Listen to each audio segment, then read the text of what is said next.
আজ বানাবো সবার প্রিয় মাটন বিরিয়ানি।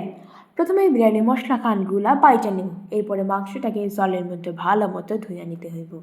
এরপরে মাংস খান অনেকক্ষণ পাত্রে তাতে আদা রসুন বাটা বিরিয়ানি মশলার বাটা দিয়া তাতে পরিমাণ মতো আমাদের দই খান দিয়া সব মশলা একসাথে মিশিয়ে নিতে হইব। ভালো মতো সময় নিয়ে মাখতে হইব যাতে সব মশলা খান মাংস ঢোকে। এরপর কিছুক্ষণ ম্যারিনেট করে রাখতে হইব। অন্য একখান পাত্রে তেল তাতে পরিমাণ মতো ঘি দিয়া তার ভিতর পেঁয়াজ খান দিয়া ভালো মতো ডুবো তেলে ভাইজা নিয়ে বেরেস্তা বানাতে হইব। সেই তেলেই আমাদের ম্যারিনেট করা মটন খান দিয়ে দিব, আর তার সাথে আলুও লাগুন কিন্তু। এইভাবে একটা ঝোল পান হইয়া গেলে বুঝতে হবে আমাদের মাংস খান রেডি। এরপরে বিরিয়ানির হাঁড়িতে প্রথমে মাংস খান দিয়া তাতে মাংসের ঝোল খান মানে স্টক খান দিতে হইব, আলু, তারপরে বেরেস্তা, আবার ভাত খান দিয়া আবার একইভাবে আবার পুনরাবৃত্তি কইরা হইব। এইভাবে রিপিট কইরা কইরা আমাদের পুরো হাঁড়ি খান ভরে দেবো।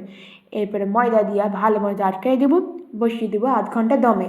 হইয়া গেছে আমাদের বিরিয়ানি। চটাপট বিরিয়ানির হাঁড়ি খুইলা দেওয়ার গন্ধ শুকার বাড়িতে শিগগিরই বানাইয়া খাও। যদি তোমাদের এই ভিডিও খান ভালো লেগে থাকে একটু লাইক, শেয়ার অ্যান্ড সাবস্ক্রাইব। আর কেমন হয়েছে বলবা। Tata, bye bye.